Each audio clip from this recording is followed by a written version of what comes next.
సామాజిక సేవా రంగంలో కూడా అరుదైన సంతకం ద్వారా తనదైన మార్గాన్ని వేటతల్లం చేశారు. గోదావరి వరదల్లో పోగొట్టుకుని బాసటగా నిలబడిన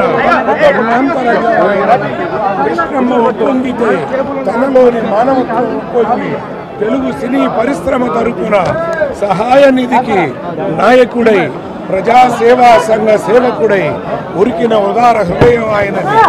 తల్లి పేరన వెలసి ఒడుదుడుకుల్లో తల్లడిల్లుతున్న బసవతారకమ్మ క్యాన్సర్ ఆసుపత్రి సారథ్య బాధ్యతను స్వచ్ఛందంగా తాకెత్తుకుని వైద్య సేవాలయాన్ని విశ్వ ప్రమాణాల స్థాయికి పెంచిన పవిత్ర సేవా నిరతి ఆయనది.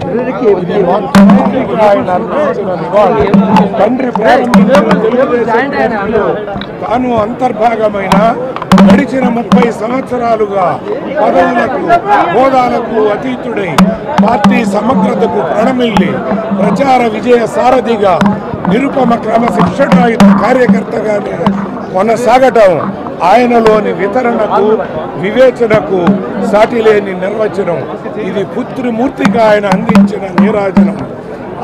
ఆచితూచి మాట్లాడే వాచకరత్న అడుగులు కూడా ఆచితూచి వేస్తూనే నిర్ణయించుకుని తనను తానే నిర్దేశించుకుని అడుగు వేశారంటే అది ఓ ప్రభంజనమే, అది మరో ప్రచండ ప్రకంపనమే.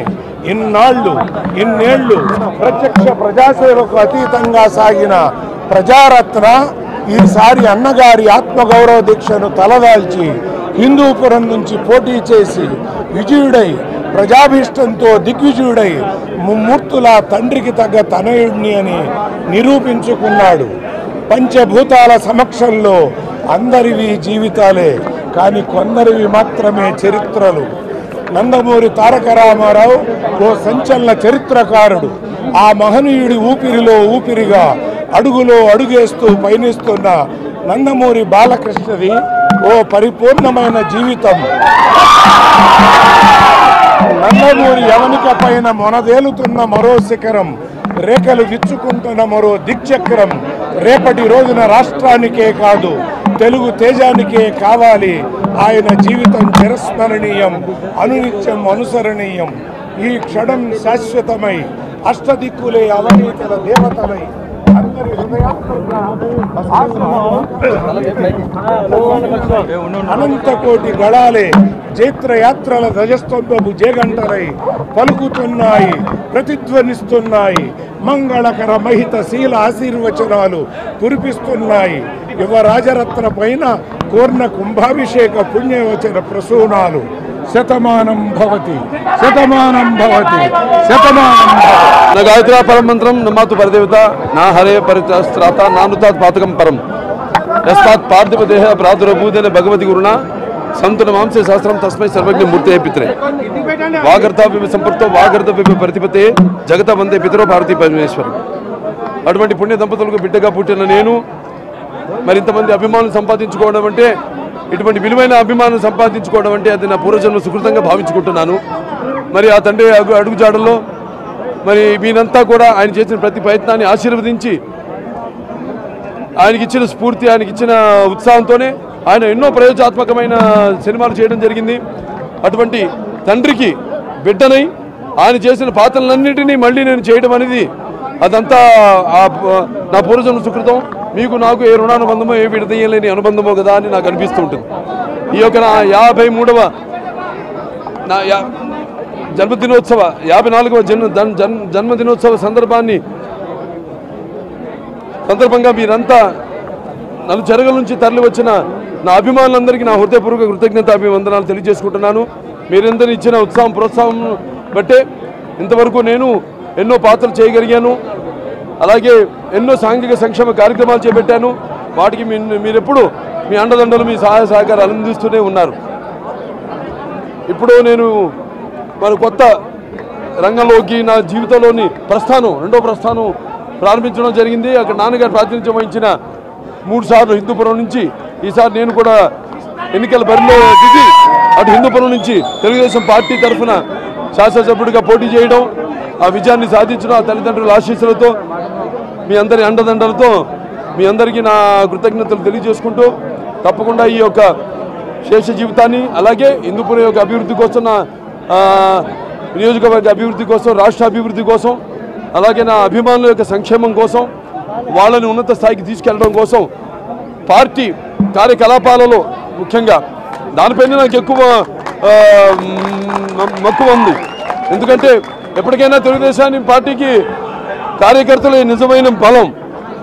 సో కార్యకర్తల విషయంలో వాళ్ళకు అండదండగా ఉంటూ పార్టీని ఇంకా పటిష్టం చేయడానికి నా శాయశక్తుల నేను ప్రయత్నిస్తానని ఈ సభాముఖంగా తెలియజేసుకుంటూ సినిమాలు మొన్న కొత్త చిత్రం ప్రారంభించడం జరిగింది. అది నా 99వ చిత్రం. అది కాకుండా ఇంకో చిత్రంతో 100 చిత్రాలు పూర్తి చేసుకుంటాను. మీ ఆశల మేరకు కోరుకుంటున్నారు చాలామంది. ఇలాగే నేను సినిమాలు కూడా చేయాలి, అటు రాజకీయాల్లో ఉంటూ పార్టీని కూడా బాగా పరిరక్షణ చేయాలని, ఇంకా ఎన్నో ఉన్నత పదవుల్లో కూడా చూడాలని చాలామంది కోరుకుంటున్నారు. తప్పకుండా అవన్నీ ఒక్కొక్కటిగా నెరవేరుతాయి. నన్ను అడగడం జరిగింది, నేనే అన్నాను ఉంటావా లేదా మంత్రివర్గంలో, నేనే అనడం జరిగింది. లేదండి నాకు ఇప్పుడప్పుడే లేదు అటువంటి కోరిక. పదవులకి నేను ఎప్పుడు కాదన్ను, కానీ నాకు ఇప్పుడు బాధ్యతలు కూడా ఉన్నాయి. ముఖ్యంగా హిందూపురం మీద, ముఖ్యంగా అనంతపురం జిల్లా వెనుకబడిన జిల్లా, అక్కడ దాని మీద నేను ఎక్కువగా దృష్టి కేంద్రీకరించవలసింది. నీటి సమస్య ఉంది, డ్రైనేజ్, చాలా ఎన్నో సమస్యలు ఉన్నాయి ఇక్కడ. అలాగే పార్టీ యొక్క కార్యకర్తల విషయానికి వస్తే మొన్నే తెలుగుదేశం పార్టీ మహానాడులో కూడా చెప్పడం జరిగింది. పార్టీ కార్యకర్తల కోసం ఒక కార్పస్ ఫండ్ని, సుమారు 20 కోట్ల కార్పస్ ఫండ్ని ఎటువంటి కష్టాల్లో ఉన్న ఆదుకోవడానికి, అది లోకేష్ బాబు ఆయన ఇచ్చిన ఐడియా అది. సో అలా ఎప్పుడు ఇంకా ఎన్ని రకాలుగా పార్టీని పటిష్టం చేయగలుగుతామో అన్ని విధాలుగా చేసి ఇక ముందు మనం ఓటమి ఎరుగని పార్టీగా మన పార్టీని బలోపేతం చేయడమే నా లక్ష్యం. నడిపించడానికి చంద్రబాబు నాయుడు గారు ఉన్నారు. రాష్ట్రాన్ని కొత్తగా ఏర్పడిన రాష్ట్రం ఉంది ఇప్పుడు ఆంధ్ర రాష్ట్రం. ఇటు ప్రాంతాలు వేరైనా మన అంతరంగాలు ఒకటేనన్నా, భాషలు వేరైనా ధ్యాసలు వేరైనా మన భాష తెలుగు భాష అన్న నాన్నగారు అన్నారు 6 కోట్ల ఆంధ్రులని. వాళ్ళ 6 కోట్ల ఆంధ్రులు అయ్యాం 2 రాష్ట్రాలుగా విభజించబడి. ఇవాళ మరి చంద్రబాబు నాయుడు గారి భుజస్కంధాల మీద ఎంతో బరువు బాధ్యతలు ఉన్నాయి. ఆయనే మన రాష్ట్రాన్ని ముందుకు నడిపించగల, అభివృద్ధి పథంలో నడిపించగల, మన జీవితాలను బాగు చేయగల, ఆర్థికంగా కానీ సామాజికంగా కానీ మన రాజకీయంగా కానీ చేయగలిగిన ఒక్క మగాడు చంద్రబాబు నాయుడు గారు. ఆయనకి మనం ఇంకా బలం చేకూరుస్తూ అటు ఆంధ్ర రాష్ట్ర అభివృద్ధి కోసం మనమంతా శాయశక్తుల కృషి చేయాలని, అలాగే తెలంగాణలో కూడా రానున్న ఎన్నికల్లో తప్పకుండా తెలుగుదేశం పార్టీ అధికారంలోకి వస్తుంది. ఇక్కడ ఉంది మనకి మంచి. ఈరోజు ఇంత అభివృద్ధి జరిగిందంటే అది కేవలం తెలుగుదేశం పార్టీ వల్లనే. ఇక్కడ మరి వాళ్ళ మిగులు ఇక్కడ బడ్జెట్ ఉందంటే దానికి ఆనాడు తెలుగుదేశం పార్టీ చంద్రబాబు నాయుడు నాయకత్వంలో చేసిన అభివృద్ధి కార్యక్రమాల వల్లే. సో అవన్నీ గుర్తుపెట్టుకుని అన్ని ప్రాంతాల్లో కూడా రేపు ఇంకా ఇప్పుడు మనం ఇక్కడ ఆంధ్ర రాష్ట్రాల అధికారంలో, అటు తెలంగాణలో కూడా తప్పకుండా ముందు తెలుగుదేశం పార్టీ అధికారంలోకి వస్తాను మీ అందరికీ తెలియజేసుకుంటూ, మరొకసారి మీరు నాకు ఇస్తున్న ఈ ఉత్సాహ ప్రోత్సాహాలకి, మీ చూపుతున్న వాత్సల్యాభిమానానికి మరొకసారి నా కృతజ్ఞత అభివందనలు తెలియజేసుకుంటూ